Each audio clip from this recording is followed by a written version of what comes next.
Hello बच्चों, welcome to M poly. सो बच्चों, कैसे हैं आप सब? मैं उम्मीद करता हूँ आप सब बहुत अच्छे होंगे, आपके परिवार में सब बहुत अच्छे होंगे, आपके एग्जाम्स बहुत अच्छे से चल रहे होंगे। आपका मशीन डिज़ाइन का फीडबैक तो मैंने देखा, मुझे बहुत बहुत दिल से खुशी हुई। आप लोग ने जिस तरह से एग्ज़ाम दिया, बहुत अच्छे मार्क्स आप लोग सब स्कोर करेंगे। आपके जो कमेंट्स थे वो पढ़ करके मुझे लग गया था कि हाँ, बच्चों ने एग्ज़ाम को तो फोड़ दिया है। सो बच्चों, सबसे पहले मैं थैंक यू बोलना चाहता हूँ आपको दिल से कि आज हमारी फैमिली लगभग 800 लोगों की होने वाली है और बहुत जल्दी इसको 1K करेंगे। ठीक है, फिर 10K करेंगे। ठीक है, मुझे उम्मीद नहीं थी कि इतनी जल्दी मैं इतने सारे बच्चों तक पहुंच पाऊंगा, लेकिन ये सब सिर्फ आप लोगों की वजह से हो पाया कि इतने सारे बच्चे हमसे इतनी जल्दी जुड़ पाए। तो बच्चों, दिल से थैंक यू सो मच। अच्छा, अब मंडे को आपका टोम का पेपर है, थ्योरी ऑफ मशीन्स का, है ना, 13th को। सो बच्चों, सबसे पहले ऑल दी वेरी बेस्ट। बहुत अच्छे से एग्जाम देना है। बिल्कुल भी टेंशन नहीं लेनी है एग्जाम की, मेरे से ये नहीं होता, ये नहीं हो पाएगा, ये नहीं हो पाएगा। आप ही लोग करोगे, सब कुछ करोगे। सबसे पहले करना क्या है आपको आपको सारे लेक्चर्स देख लेने हैं, सारे लेक्चर्स, क्योंकि मैंने कोशिश ये की है कि मैंने सारे इंपॉर्टेंट टॉपिक्स, इंपॉर्टेंट डेरिवेशंस आपको उसमें कराए हैं जो आपके एग्जाम्स में पूछे जाते हैं। तो आपको एक भी डेरिवेशन छोड़ना नहीं है, सारे डेरिवेशंस आपको करने हैं। ठीक है, वो डेरिवेशंस आपको लिख लिख के देखने हैं।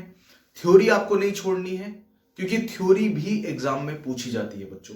तो थ्योरी भी उतनी ही इंपॉर्टेंट है जितना डेरिवेशन, जितना न्यूमेरिकल। पेपर का नहीं पता पेपर का पैटर्न क्या होगा, ऐसा भी हो सकता है कि थ्योरी ज्यादा आ जाए, न्यूमेरिकल कम आए, है ना। तो आपको दोनों ही तैयारी करके चलनी है, थ्योरी भी, न्यूमेरिकल भी, डेरिवेशन भी।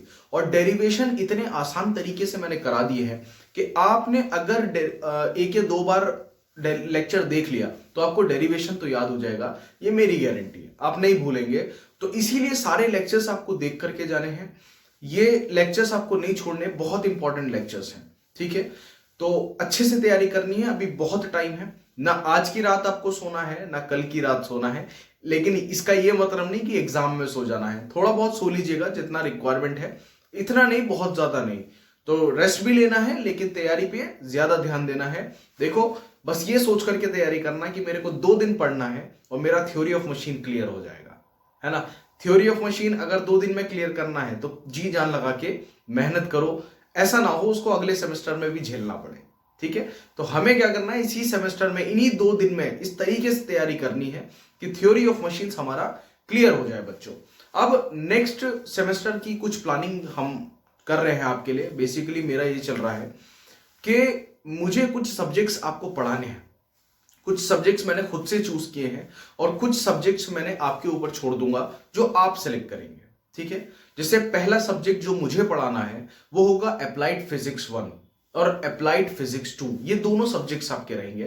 प्रॉब्लम क्या है, मुझे मेरा था नहीं प्लान कि मैं अप्लाइड फिजिक्स पढ़ाऊं, ठीक है, लेकिन मुझे ये लगा, बहुत सारे बच्चों से बात की मैंने, बहुत सारे बच्चों से क्वेश्चंस किए, तो मुझे ये लगा कि कहीं ना कहीं बच्चों का बेसिक क्लियर नहीं हो पाता। ठीक है, उन्हें बहुत सारी चीजें ऐसी हैं जो नहीं पता।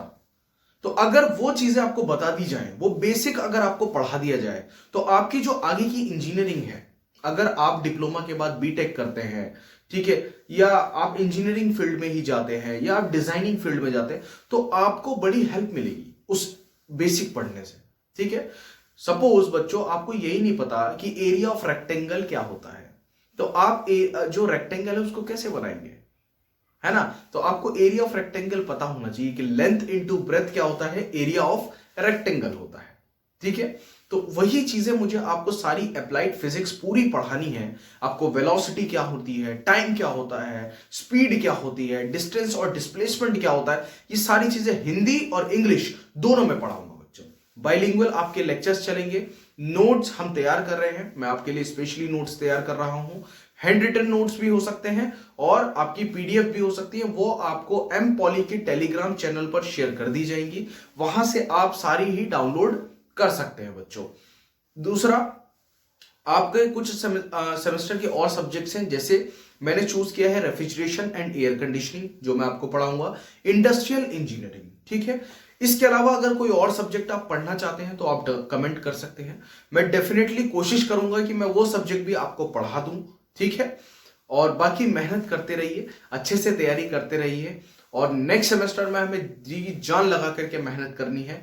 आपकी जो क्लासेस हैं वो नेक्स्ट सेमेस्टर का मतलब है कि 1 मार्च से स्टार्ट कर दी जाएंगी। 1 मार्च से आपकी क्लासेस आनी स्टार्ट हो जाएंगी। तो आप ये कोशिश करना, चाहे आप किसी भी ईयर में, कि आप फिजिक्स को पूरा देखें, पूरी फिजिक्स आप एक बार मेरे साथ पढ़ें। तो मैं ये प्रॉमिस करता हूं आपसे कि आप फिजिक्स के कंसेप्ट तो नहीं भूलेंगे। ठीक है, इस तरीके से आपको फिजिक्स पढ़ा दूंगा कि आपको फिजिक्स आपके माइंड में बैठ जाएगी।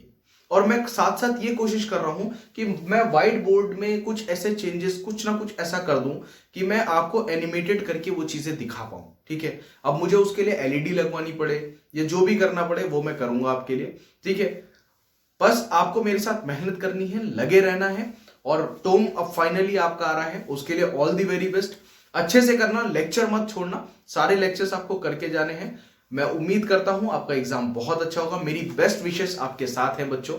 मिलते हैं, सी यू, बाय बाय।